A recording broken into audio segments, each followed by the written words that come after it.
Cuts and crucial choices. It's the Chancellor's big day on Wednesday. So Rachel Reeves is here as she prepares to unveil her big decisions in the spring statement. The Conservative who wants her job, Mel Stride, joins us too. It's a huge day for both of you on Wednesday. How do you get ready for a big event like that, Rachel? Well, I spent most of this weekend in the office, lots and lots of cups of tea.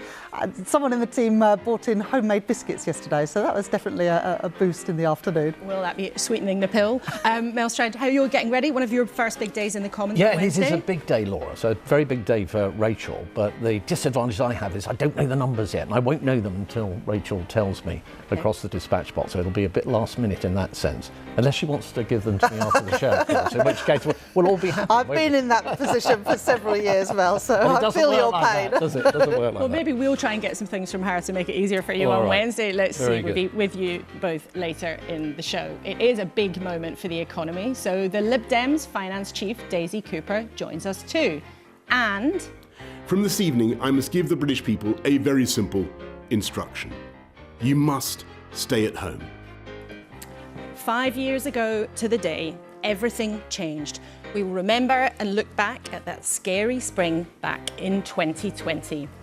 Our team at the desk for the next 60 minutes, Sacha Lord, clubbing supremo, who speaks for that huge part of the economy, Anila Anwar, the boss of an anti-poverty charity, and Robert Buckland, who was in the cabinet back in that spring of 2020. Welcome to you all.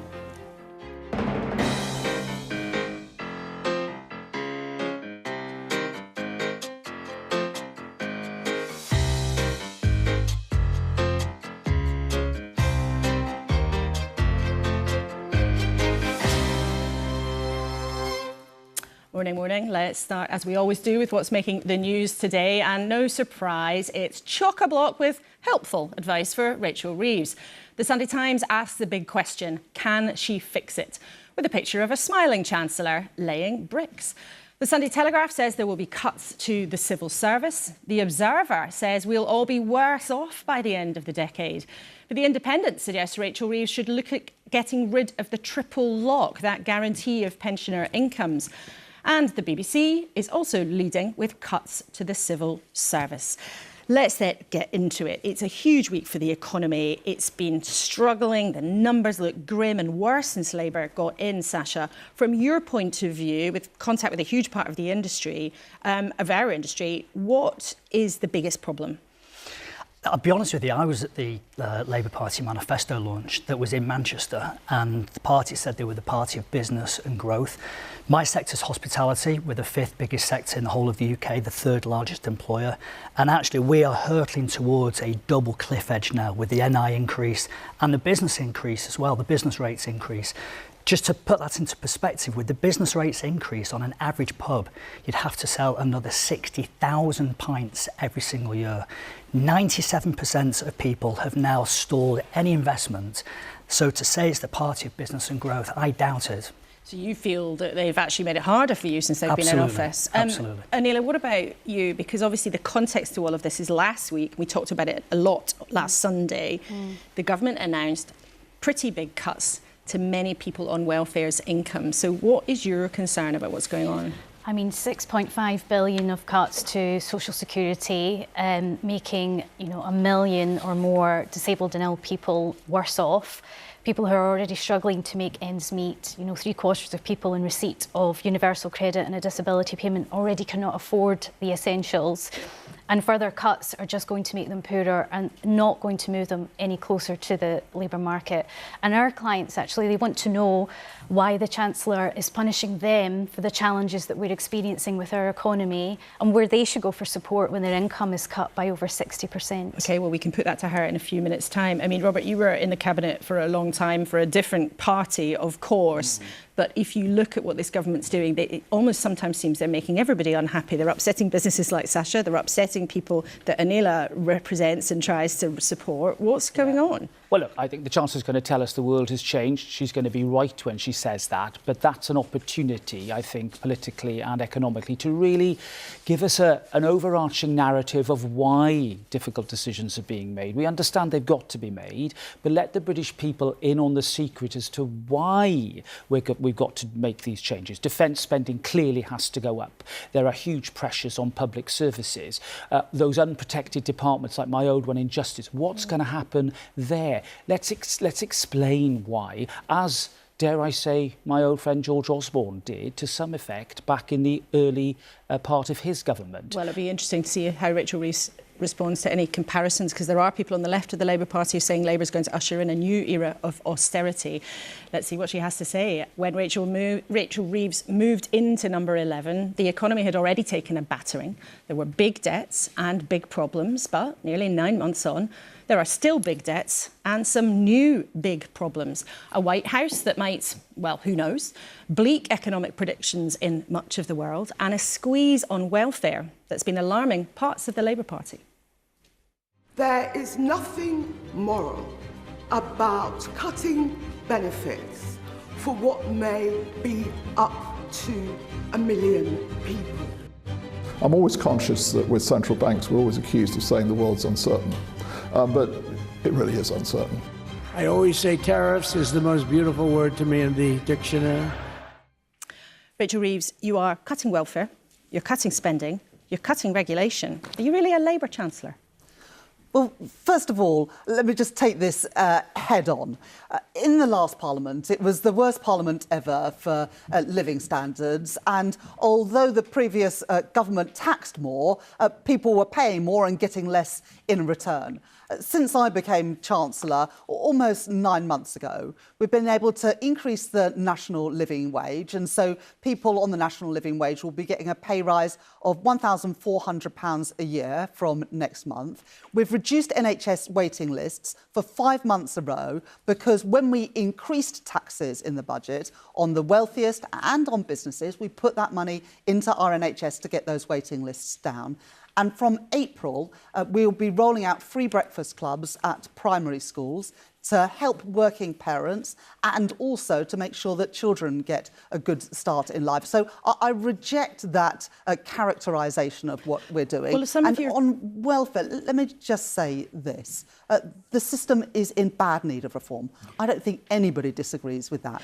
We've got 1 in 8 young people who are not in education, employment or training. I am not willing to write off a generation of young people. And that's why we're putting in £1 billion worth of targeted, personalised support to get people back into work, contributing to their family finances and contributing to the economy. The problem is, when our viewers, some of them, look at what you've done, they don't think that you are sticking to the promises you made. David got in touch to say, when people voted Labour to remove the Tories, they did not expect a continuation of Tory policies. Again, you're choosing to cut welfare. You've already taken winter fuel payments from most pensioners.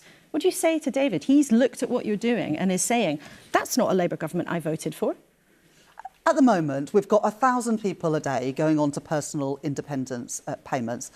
For the people who need support, we will continue to protect them, and that's the guarantee that I will make. This is about some of things that you are doing, and we've got viewers who've been getting in touch with us this week. Another one, Janice. She's quoted what the Prime Minister said to us, saying, as he said, the broadest shoulders should bear the heaviest burden. Is this really pensioners, the sick and the disabled? What do you say to her? Well, at the budget last year, we froze fuel duty and we didn't increase the taxes that working people pay, their national insurance, income tax or VAT.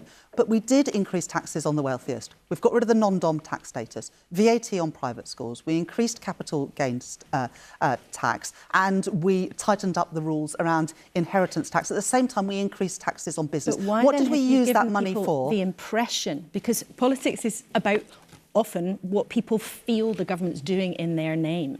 And for these people who've been getting in touch with us this week, and perhaps many people watching at home, you've given them the sense that you're not the Labour Party who made promises to them in the election. You've been doing things like cutting the winter fuel payment, cutting welfare. This week we expect you to cut the budgets of some government departments. Have you not got the story right?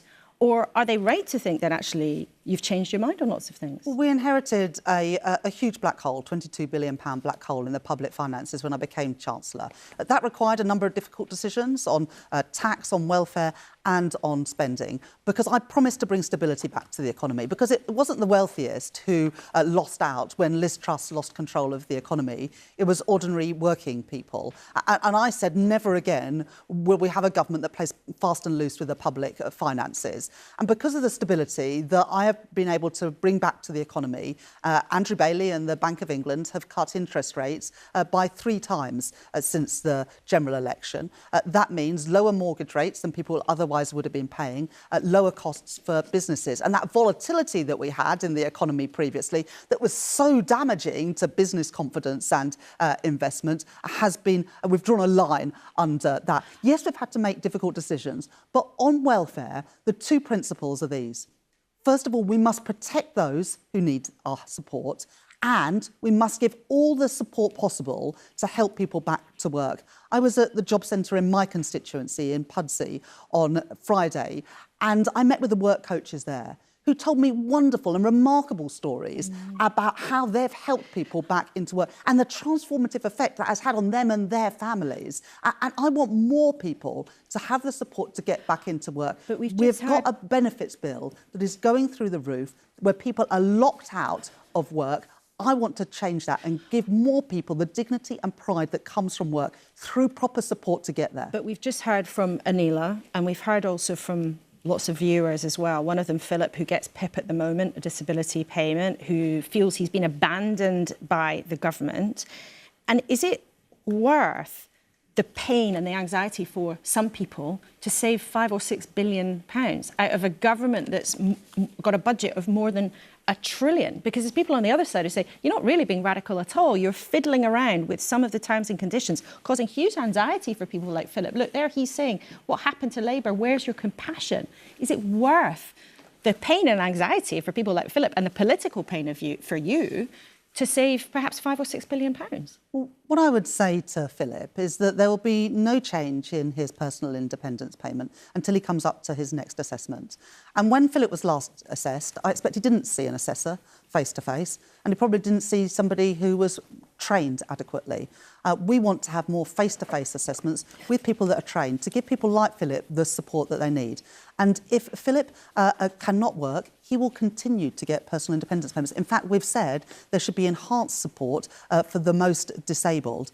But at the same time, we want to help those people who can work through personalised and targeted support get back into work, whether they have mental health problems. And the big increase in the benefits bill is from more and more young people claiming sickness and disability benefits. I don't believe that there are 1 in 8 young people in Britain today who actually can't work. We've got to help them get the training and the support to get back into work, not writing them off for a lifetime of eking out an existence. We want those people to have fulfilling careers, and we're going to give them the support to get there. The big picture, though, here, Rachel Reeves, when you look across everything that's happened, is before the election, you said you wouldn't have to make cuts and you wouldn't really have to raise taxes because you were going to get the economy to grow. What was visible from space, which almost every economic expert said, was that actually whoever won the election was going to have to put up taxes and they were going to have to make cuts. And here we are. You've already put up taxes and you are going to have to make cuts. So why weren't you straight with people in the election in July? Because it was obvious this was going to happen. And some people are quite hacked off that you weren't straight about it then. I made a commitment during the election, Keir Starmer made a commitment, that we wouldn't increase the key taxes that working people pay. Their income tax, their national insurance and their VAT. And those are promises that I stuck with in the budget last year. It meant I had to make other difficult decisions, but that money we raised through increasing taxes on the wealthy and on business have meant that for 5 months in a row, we've been able to reduce NHS waiting lists, delivering on that promise of change to ensure that people can see a doctor and get the support that they need when they are sick and ill. You wouldn't have to make cuts because the economy was going to grow. The economy is stubbornly refusing to do what you're trying to get it to do.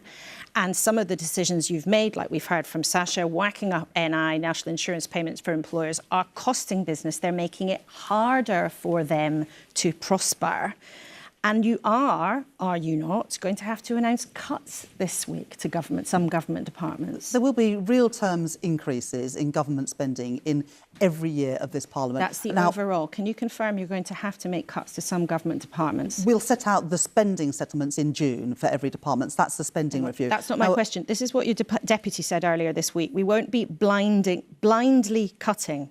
So can you just be straight with our viewers now? You are going to have to make cuts to some government departments, aren't you? We're going to invest in the areas that are our priorities. So, for example, the Health Secretary, Wes Streeting, has announced the abolition of NHS England, and we will reinvest that money in frontline public services. So we're going to do things differently. We're going to cut the back office functions, the administrative and bureaucracy functions. The size of government increased massively during the COVID pandemic. That was 5 years ago, as you've just reported, but the size of the civil service hasn't come back during that period. So and we now need to make sure that we do realise those efficiency savings so we can invest in the priorities. Can you confirm today then that government departments are being told to cut their budgets, well, what we've asked every running government costs by 15%? Can you confirm that? We are, by the end of this Parliament, making a commitment that we will cut the costs of running government by 15%. And I think anyone running a business will think that that is more than possible.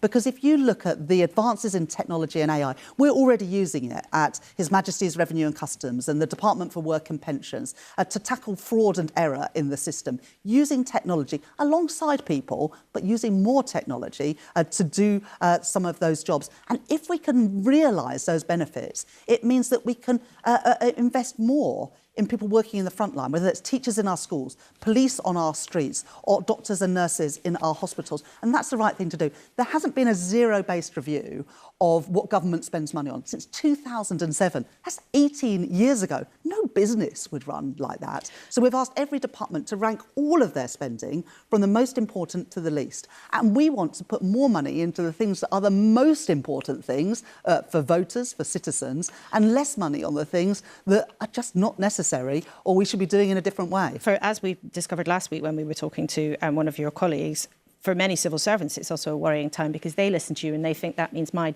job. And for many other people watching, they hear, well, there's cuts to welfare, cuts to some government spending. And for years, you promised an end to austerity. There's some people on the left of your party who believe you are now wielding the axe and there's going to be a sort of Labour austerity on the table. In the budget last year, I put £100 billion more into capital spending than the previous government had committed to. We put more than £20 billion into the National Health Service. That is a far cry from what we've seen under Conservative governments in the last 14 years. And as a result, we are delivering more appointments, already 2 million additional appointments in the NHS But it might feel like austerity year. to government departments that aren't lucky enough to be protected. We know the NHS budget is protected. Some bits of the school budget is. Defence is now being... If you are in another department, if you are in the Ministry of Justice or if you're perhaps in the Home Office, if you don't have that protection, it might feel like austerity. Well, in the Ministry of Justice, for example, we're going to be building the prison places that we need. So we are making those investments. Well, we'll set all that out when we do the spending review. But we can't just carry on like we have been, spending on the same things that the previous government spent on. People want to know we're getting value for money when people are paying more in tax, that they're getting more in return. And that's why in the budget last year, we put that additional money into those free breakfast clubs, into reducing NHS waiting lists, and indeed increasing the pay of our armed forces, our police, our nurses and our teachers. The first sustained pay rise for more than a decade. Those were the right things to do, and that's what we used those higher taxes on the wealthy and on business to pay for. But the sum total of the effect on the economy of those decisions you've just talked about has been a stuttering, stagnant economy. It even shrank by some of the latest measures. Everybody watching knows that you have a very tough job, even though I know you say it's your dream job. It looks like a bit of a nightmare, I think, to most people. But borrowing is up, growth is down, unemployment has been ticking up since you've been in charge. Your promise was to get the economy to grow. Do you really think you've got everything right? Well, the world has changed, and we can see that all around us, and that is having impacts on growth. You can see that in every country. The OECD forecasts for advanced economies this week showed reductions in their growth forecasts for this year right across the board. Although next year they forecast that the UK will be the second strongest economy in the G7. But do I need to go further and faster on delivering growth?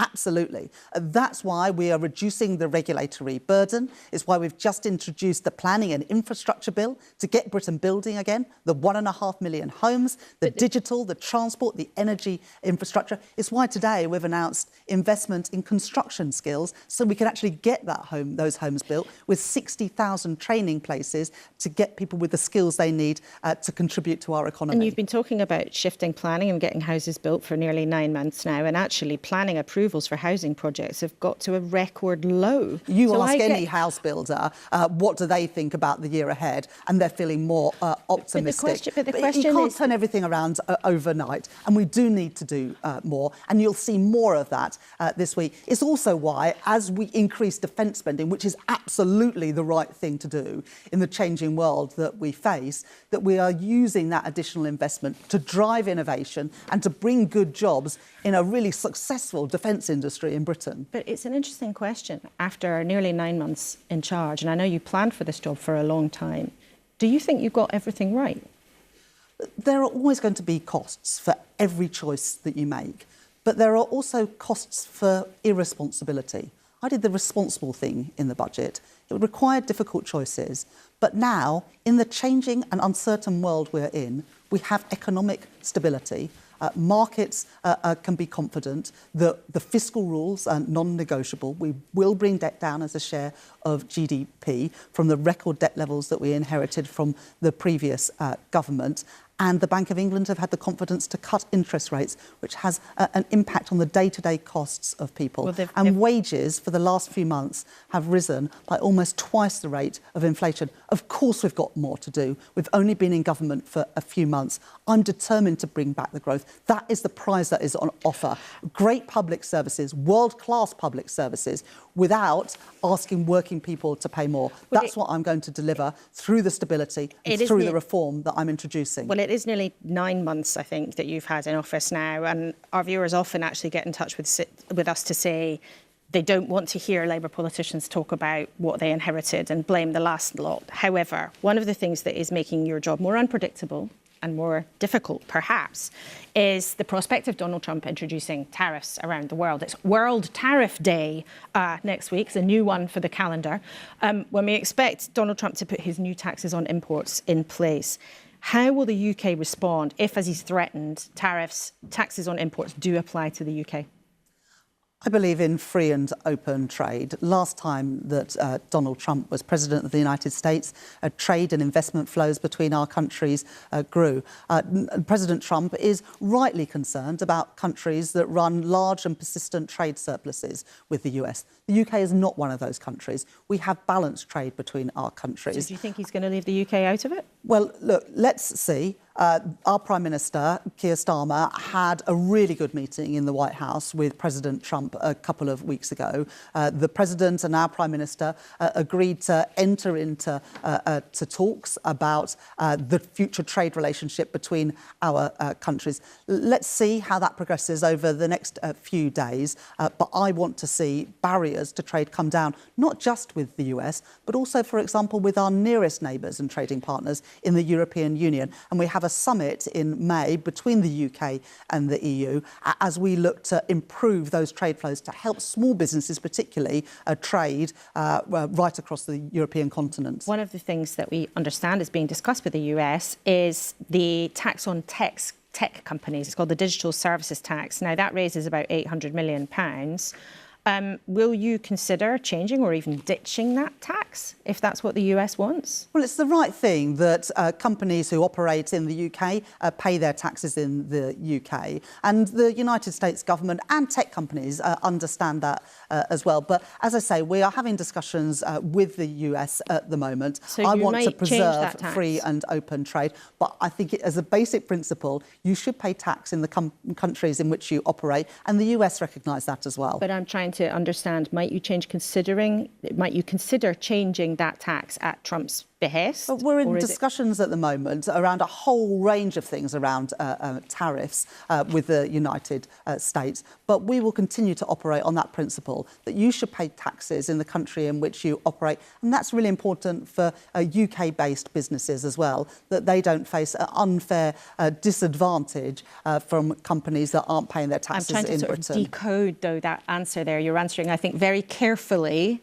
saying that, yes, you want to work with the US, but yes, it's important to pay tax. So I'm trying to decode that for our viewers. Might you tweak the digital services tax in order to save the UK economy from tariffs put in place by Donald Trump? We've got to get the balance right, and those discussions at the moment are ongoing.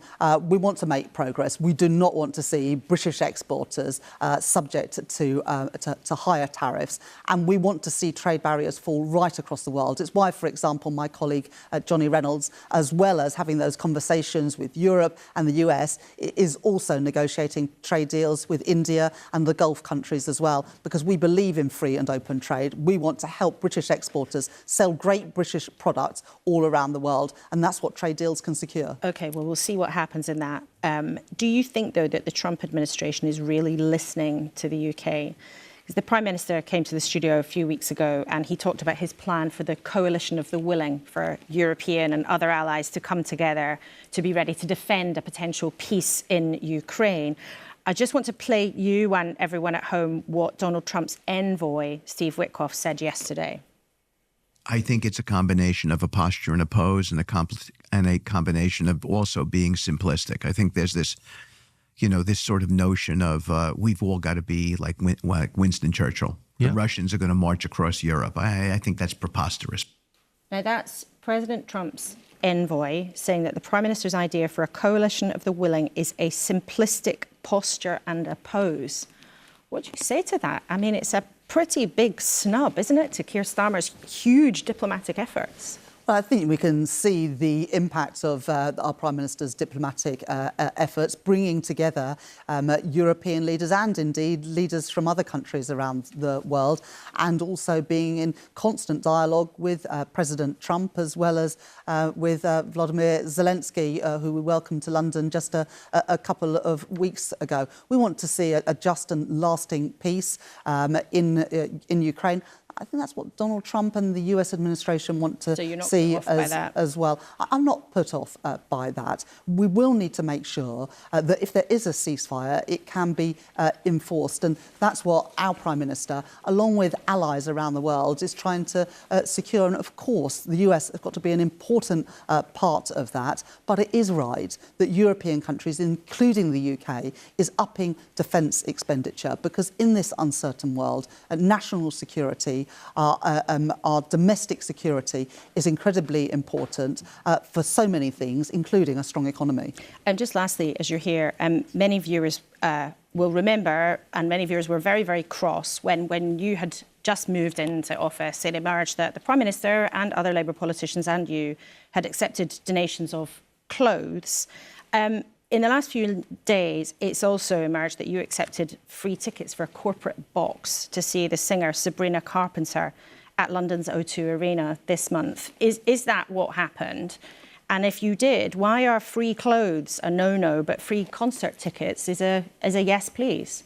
I went with a member of my family to see a concert a couple of weeks ago. I do now have security, which means it's not as easy as it would have been in the past to just sit in a concert, although that would probably be a lot easier for everyone concerned. So, look, I took those tickets to go with a member of my family. I thought that was the right thing to do from a security perspective. Did you pay for them? Because you could pay for them. Well, these weren't tickets that you could pay for. so there wasn't a price to those tickets. Obviously, I will declare that the value of them, but they weren't tickets that you were able to buy. OK, Rachel Reeves, it's a big week for you, big busy weekend. I know you've got lots of preparation still to do, so we appreciate you coming in this morning and talking to us at great length. Thank you very much indeed, Chancellor. Now, of course, remember, we want to know what you think. You'll have heard us this morning putting some of your questions to the Chancellor. You can always email us, kuenssberg@bbc.co.uk, or if you're social media inclined, you can use the hashtag BBC Laura Kay, and hopefully at the end of the programme we'll have time to share some of your emails, and if not, there'll be plenty of them in our newsletter on Thursday. Well then, Anila, what did you have to say about what the Chancellor explained to us? I mean, I think what's clearer than ever now is that these cuts are primarily there to meet a self-imposed fiscal rule and not to meet ill and disabled people's needs. So the Chancellor's rules on limiting borrowing so the economy can stay stable. Exactly. And, you know, the Chancellor spoke about personal independence payments and in the same hand talked about employment support. PIP is not an employment benefit. It's there to help people with the extra cost of living with a disability and health condition. And many people who receive PIP are people who are in work. And, you know, it leaves that outstanding question of how is reducing the income they receive to help manage the costs of their disability or health condition going to help them to retain work or actually find work? Well, by the same token, though, Robert, the welfare bill, and we talked about it last week, we showed people some of the numbers last week, the welfare bill is already enormous and it is growing and growing and growing. And some people say, look, if you look at that, it'll be a government attached to a welfare bill. And actually, a lot of people are let down by the system and they don't get support. So doesn't something have to be done? Well, but there needs to be joined up thinking here. They're talking about the explosion in mental health. Well, let's actually get more investment into the NHS for those therapies that people need to access because the waiting lists are too long, so that they're not parked on benefits. And, you know, the point you made about PIP is so important. There's been no real explanation as to how PIP is an empowering support for people with disabilities rather than a means-tested, income-based benefit. But why did the Conservatives let it get to this situation? Well, look, we faced after COVID quite an explosion in particular needs. The PIP system, you know, initially when it was set up had a lot of criticism, but I think it has delivered, you know, wide support to people, including people in work. It's a very strange place to start. What I was struck by the Chancellor was, of course, her strict adherence to the fiscal rules. She's got an eye on the bond market. There's no doubt she's worried and haunted by rising yields on government bonds. That's really bad for her credibility and bad for the government. So that's when the market takes a look at what any government's doing and says, oh, they look like a dodgy prospect. Exactly. Sasha, what did you make of what she had to say? Because, you know, again and again, she was defending making the national insurance rise for employers in the autumn budget, saying that's gone for money into the NHS. But, you know, not really accepting your point that she's made your life harder. I had to write this down. She said she's looking at lowering costs for business. Well, to me, that shows how out of touch the Treasury actually are with businesses, especially the small, medium businesses. At the moment, we've got the highest energy costs, wages, inflation, business rates, national insurance.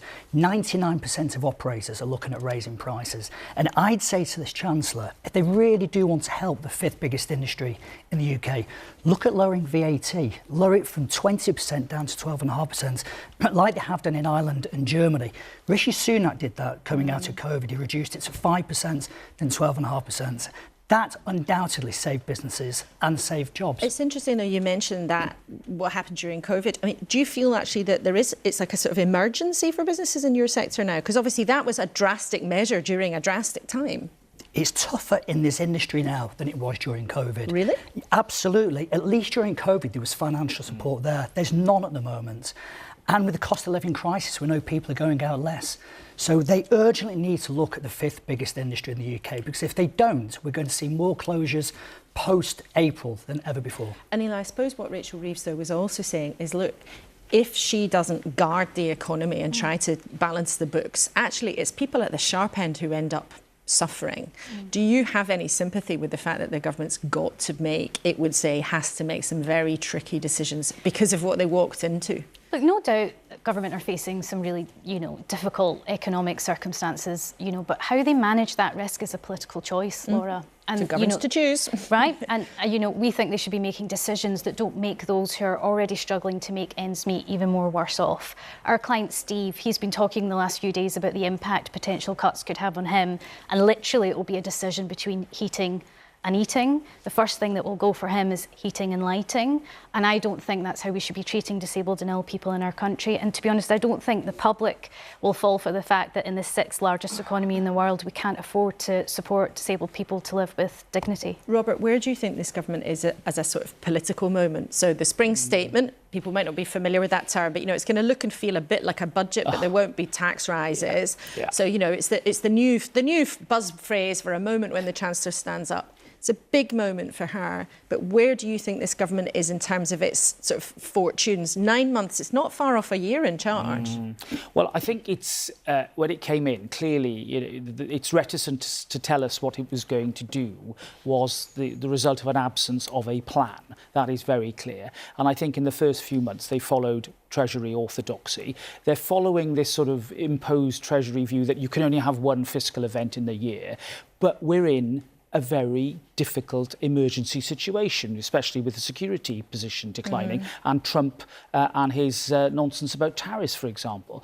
Surely that calls now for bold action. And, you know, if you have 2 fiscal events in the year, well, you have to sometimes in order, as Rishi Sunak did, you know, just before COVID and then through the course of the last few years. What do you mean by that then? Because, you know, you're a Conservative, you're talking about bold action. What do you mean? Because if you're Conservative talks about bold action, you might be cutting welfare much more stringently or cutting taxes to make it easier for business. What would you suggest? We are an economy with a declining demographic. We have this problem of too many people who are economically inactive. There are plenty of ideas and plans out there. Amongst, you know, I pioneered ideas about autism, for example, last year, which the government can use.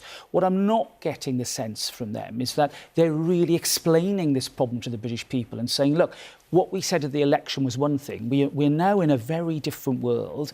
That may mean we have to actually increase taxes further in order to pay for defence. Well, you'd put taxes up, really, as a Conservative? Not for me. I'm a member of Joe Public. What I'm saying is... I'm quite glad not to have this problem. Well, look, I think the Chancellor's got boulders around her wherever she looks. I'm not suddenly saying that we... You know, Sasha's come up with the idea about reducing VAT. That may be a runner. Some people say perhaps we should increase VAT on certain things. You know, these are choices for the Chancellor to take. But there's no doubt at the moment that she's trying to square an impossible circle, and I'm not getting a sense from the government about how they're going to do that and why. Let's get back to the basic politics of it. And you know, Laura, I think our clients would have a lot more confidence in other ill and disabled people if they heard government talk about the, you know, structural barriers within the labour market, the things that are preventing ill and disabled people from getting work and staying in work. And there's a role for business and employers in that. We're hearing too much about, you know, vilifying and stigmatising ill and disabled people. They're people like you and I, people in our families, our communities. You know, I think we're a country that can afford to support them and have a social security that's there when we need it, you know, most. And I would really encourage government to be thinking about, you know, the wider issues around employment support and the barriers within the labour market. OK, well, let's hear what the opposition parties have got to say about what Rachel Reeves has been saying today, because you've probably noticed the Conservatives have been trying to distance themselves from their dismal election performance by ditching some of their old plans. Last week, Kemi Badenoch said hitting net zero by 2050 was impossible and could only be achieved with a serious drop in living standards. But it was, there she is, a Conservative Prime Minister, Theresa May, who made that target legally binding. And it was supported by the Conservative Prime Ministers. There were a few of them, you'll remember, who came after her. Well, let's talk to Mel Stride, the Shadow Chancellor, and we'll talk about what Rachel Reeves was saying. But let's start with net zero, because this week, Kemi Badenoch said reaching net zero greenhouse gas emissions by 2050 was impossible. But this is on your personal website at the moment. It says the target was feasible, deliverable, and can be met within the same cost. So is she wrong, or have you changed your mind? So look, I think she is right in that if you look at particularly more recent data on the way that we would have a route to trying to reach net zero in 2050, that is an extraordinary stretch.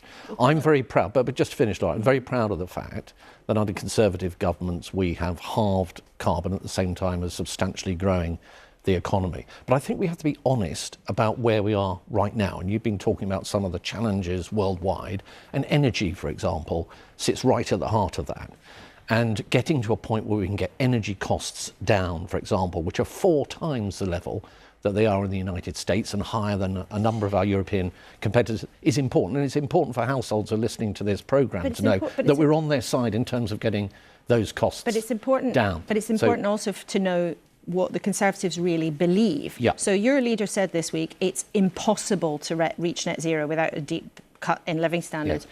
This is your website and it's up there. We found it in the last couple of days. You're still saying it's feasible and deliverable. So have you changed your mind, or was that wrong and you wish you'd deleted I think it? that was actually, to be absolutely strictly fair and accurate, from a little while ago. But the point is that we are now under new leadership. We recognise that when it comes to things like climate, look, as Conservatives, it's in our DNA that we care about the environment. Margaret Thatcher, in fact, was one of the first substantial politicians to raise the issue of climate change back in the 1980s. It's in our DNA. But at the same time, we have got to have a balanced approach in terms of, for example, as Sasha was saying earlier, the costs on businesses. We need to get those down. Now, we can't do that if we have energy costs that are 4 times that of the United States, or that we have an approach that this government has to oil and gas in the North Sea, where through the changes in the licensing arrangements, the exploration arrangements and tax, they're actually choking off that revenue stream, the employment and the security that comes with being able to generate own energy. But let's just stick with this, because I think people want to understand, do you as a party no longer support the target which you put into law? You all voted for it in the House of Commons.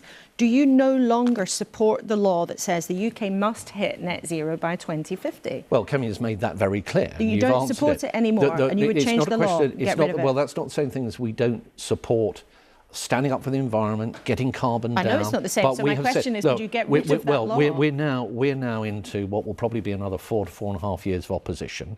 We have the opportunity now to do the deep thinking around these kind of issues, to make sure that we come up with something that is feasible and is achievable. It may include targets, let's do that thinking. But as I say, we need to get that balance right between the extraordinary costs that we're facing as a country in this respect. You know, it's easier to get the early gains from reducing carbon. It becomes increasingly more difficult further on. If you look at the China, it's also quite easy to vote for something, change the law in 2019, and then a few years later say, "Oh, maybe we don't mean that anymore." If you look at the Climate Change Committee and their carbon budgets, and what they say, the kind of things we'd have to do to hit that target, it includes a 6-fold increase in offshore wind, a doubling of onshore wind. It includes carbon capture and storage technology that we do not actually have operating at the moment. So the rollout of ground source heat pumps at a rate which, if it was continued at the current rate, would take about 300 years to meet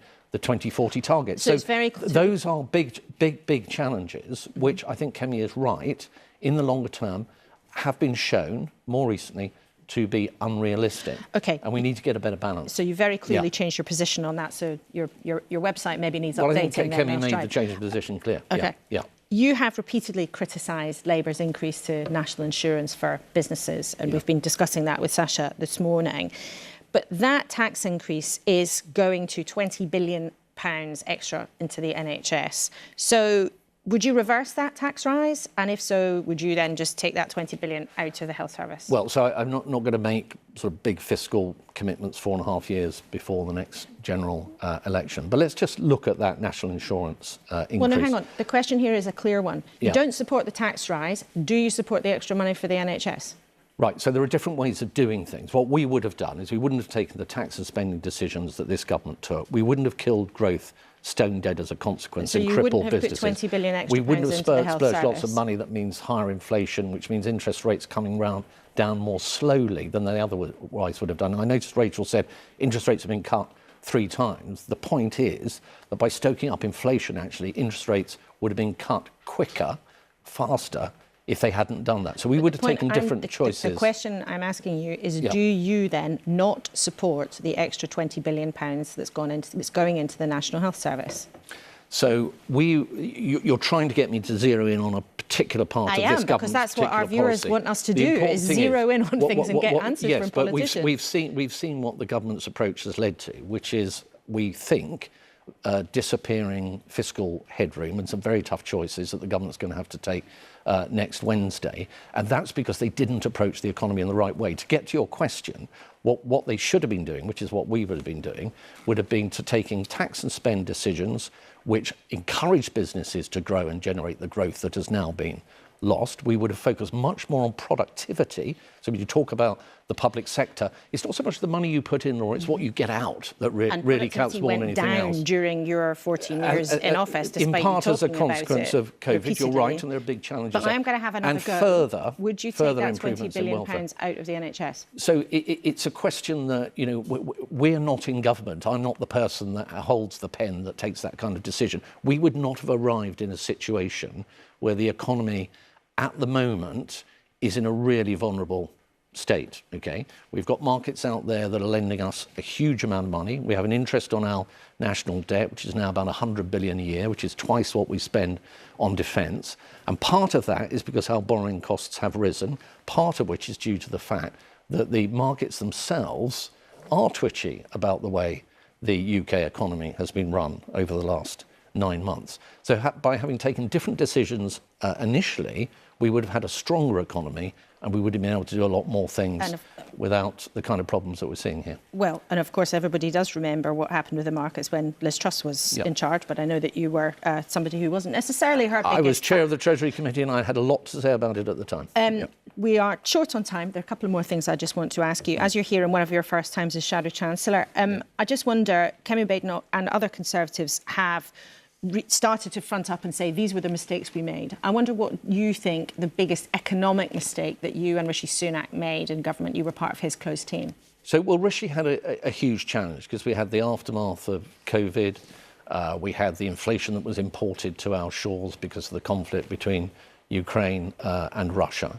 And that was a big challenge. And so I think we were right to have spent the investment of the money through furlough and so on. I think what we did was we stabilised the economy, actually. If you remember when COVID first came along, the first thing economists said is that there will be mass unemployment, the scale of which we would not have seen in many, many generations.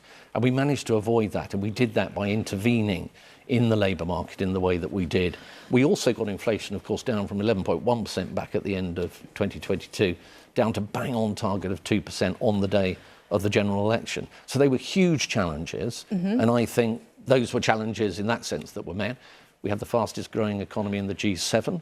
We had near record levels of employment, near record low levels of unemployment. Maybe you haven't quite reflected on whether there are any mistakes. Well, you mentioned some things there which I've commented in the past. So we certainly on in the past, which we certainly I recognise.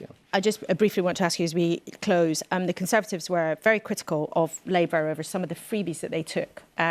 Clothes, Keir Starmer's glasses when they were first in office. But we asked Rachel Reeves about concert tickets that she took a few minutes ago, but your Shadow Business Secretary took gifts of ski passes and BAFTA tickets worth over £5,000 in total. Is that OK? Well, I don't know the specific details of that, or indeed the comments that you shared with Rachel just earlier. I think it's for them to justify what they do. No, but for your own colleagues, well, I mean, actually, a lot of people just think... Yes, I don't know. That's the first time I've heard that. I don't know the details, so I don't feel I'm in a position to comment specifically on that. OK. Mel Stride, well, you've been in a position to spend your Sunday morning with us, and we're grateful for that. It's good to have you with us in the studio. Thanks very much indeed for coming in. Thank you. Now then, listening to Rachel Reeves and to Mel Stride is Daisy Cooper, the Lib Dems deputy leader and their Treasury spokesperson. There she is in the drizzle in Harrogate at the party spring conference, but there's some lovely daffodils to cheer us up behind her. Daisy Cooper, thanks very much for being with us this morning. Now, the Lib Dems today are talking about increasing what's known as the digital services tax, that tax on tech firms we were discussing with Rachel Reeves. Rachel Reeves said, you know, she was answering quite carefully on whether or not they might change that tax. What did you make of what she had to say?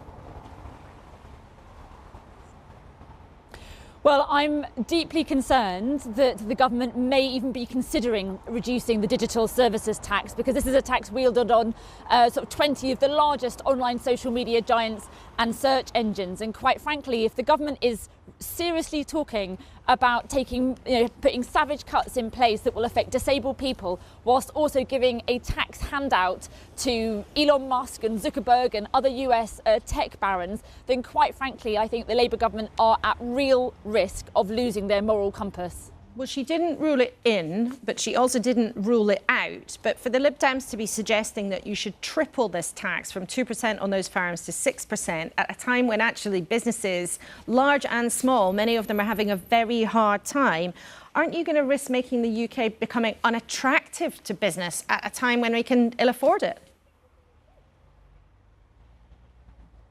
Well, the digital services tax is only put on around 20 of the largest online social media and search engine giants. It doesn't affect small startups or small tech companies at all. You have to have at least 500 million in revenue to be affected by this tax. And we have one of the lowest taxes, digital services taxes, of any other country. Some other countries have it as high as 7.5%. And we think that this is just one example of where the government could raise more revenue by increasing the taxes on companies that are making billions and billions of pounds in profits, where it will make very little difference to them putting this tax up, but it will raise really valuable money to get our public services back on their feet. But we know that Donald Trump in the White House is looking very, very carefully at where he's going to make it more expensive for countries to do business. If some change to the digital service tax makes a difference to that, if it could prevent him slapping very expensive and damaging tariffs on parts of the UK economy, might not that be worth it? Well, I think that Donald Trump is an unreliable and unpredictable partner to the UK. And I don't think it's a good strategy for us just to sit and cower in the corner and hope that Donald Trump is nice to us. That is not a good strategy. What we need to be doing is showing strength, which is the only language that Donald Trump understands. And we think there are two things we can do. One is to actually say, let's increase the digital services tax higher so that we can use that to protect our public services, which we need to strengthen in this country. But at the same time, let's also make sure that we're improving our trade relationship with the EU and having a better relationship to rip away the red tape that is holding back our small businesses and our high streets and make it easier for UK businesses to trade with Europe. We need, if we're going to have a deal with Donald Trump, we need to have other things on the table. We have to speak the language of strength. We can't just hope he's going to be nice to us. But don't you also have to, in opposition, be in the real world of government, try to imagine what it's like if the White House is asking for a concession in one area in order to save the economy a huge amount in another? Isn't that something that actually the government has to take seriously? Well, of course they have to take it seriously. The question is how they respond. And if you look at countries like Canada and Mexico, you know, they neighbour the USA. They have trade deals and they haven't escaped tariffs. And you can look at the other leaders, you know, particularly in Canada, other world leaders are talking tough and they are standing up to Donald Trump. And that's what we think, we Liberal Democrats think, the government should be doing in this country. That's why we're calling on the government to have a better trade deal with the EU, to make it a priority to develop a customs union by 2030, which will help reduce the cost of business for small businesses here in the UK, and at the same time to increase the digital services tax to raise valuable money that could be used for defence or public services or anything else. Daisy Cooper, it's great to have you with us. Thank you for braving the rain in rainy but nonetheless lovely Harrogate. It's good to have you with us on the programme, and we'll watch carefully what happens with the digital services tax. Now then, cast your mind back. March 23rd, 2020. What had started off sounding like an obscure outbreak of a virus in China was suddenly, obviously and profoundly about to change all of our lives. 5 years ago today, the then Prime Minister, Boris Johnson, gave the country an instruction that no peacetime Prime Minister would ever have imagined having to make. From this evening, I must give the British people a very simple instruction. You must stay at home.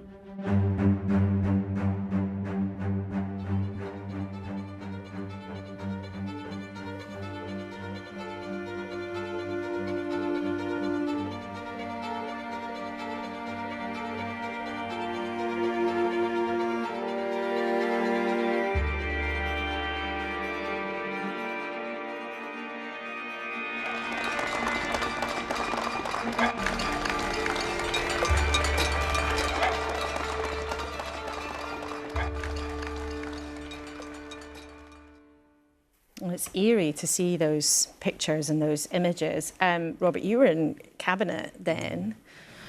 I mean, what was it like? I mean, I remember having a conversation, actually, you said it's going to feel like a war with the kind of decisions we have to make. Absolutely. That's what it felt like. No other government had ever faced anything like it in our peacetime history, and hopefully never again. But, there was I in justice, having responsibility for prisons and courts, and realising that the public health challenges in both environments were huge.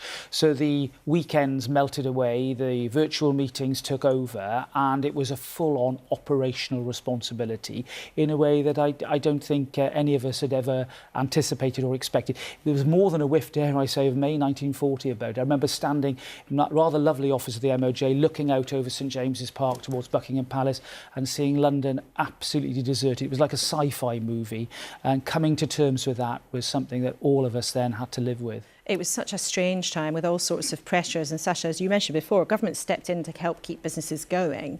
But you, one of your businesses, you've actually been asked to give back a £400,000 grant that a company you were involved in was given by the Arts Council. I mean, do you admit, did you get things wrong there?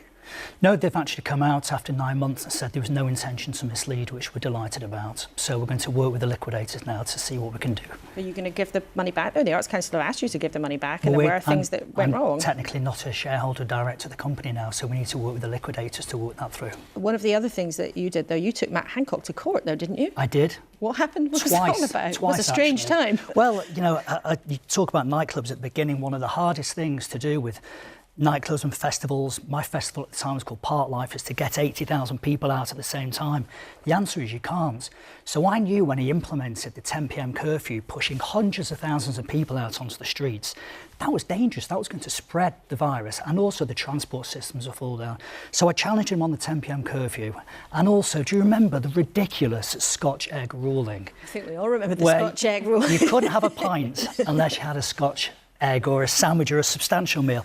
And I challenged him on that at the High Court again and got him to drop both of them. Such a strange time. I mean, Anila, are there things that you remember that actually were positives? Because we've had, stress and anxiety, some of the weird things that happened. Yeah. But were there any positives looking back, do you think? I mean, I think looking back and seeing the support the public had for our public services, our key workers, And the clap for carers. Exactly. And, the care and support that we were showing each other as neighbours and friends. And I think that spirit of looking out for each other is really strong amongst the British public.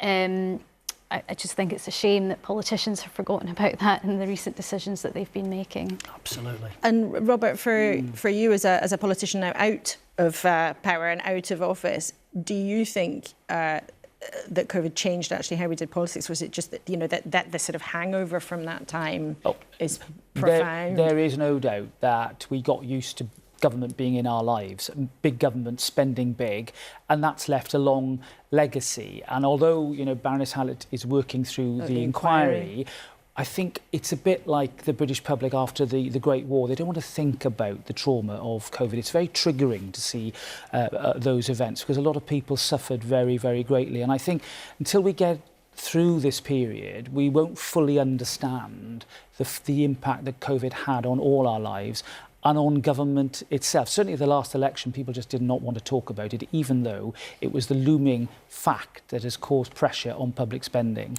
OK, well, thank you to all of you for sharing some of your memories of it. I hope it wasn't too stressful to talk about it, because it is a huge thing that we all lived through as a country. It's been great having the three of you with us this morning. Thank you too for being with us and getting in touch. Lots of you have had feedback on what Rachel Reeves had to say. Catherine Spencer, who is a small business owner, says, I have to make staff redundant to find the extra national insurance. It doesn't make sense to prevent businesses growing. Annabelle Cope says, getting people back to work is all very well, but where are the jobs? Increased NI, wages and lots of firing and not hiring.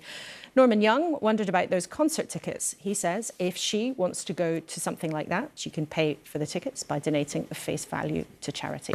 It's always great to have your views, and thank you so much for being with us this morning. Thank you to our team at the desk, Sasha, Robert and Anila, and thanks to all of our guests today, and to you most of all, of course, for spending your Sunday morning with us ahead of a big and important few days for the government, for the economy and for us all. Rachel Reeves will be on her feet in Parliament on Wednesday with her plans and a whole new slew of economic facts and figures. But this morning, she couldn't have been clearer. There are always going to be costs for every choice that you make, but there are also costs for irresponsibility. I did the responsible thing in the budget. It would require difficult choices. Well, she faces the prospect this week of being a Labour Chancellor, making the political choice to cut back some government spending. She might argue, as you just heard there, that she has not had a choice. But politically, it might be impossible to make her moves without serious consequences. Paddy O'Connell and I will be talking about all of that a bit more on Sunday's newscast. There he is. Will he give you a wave? Oh, no, not this morning. And our teams across the BBC will have everything that you need to know in the next few days. And I'll look forward to seeing you next Sunday, same time, same place.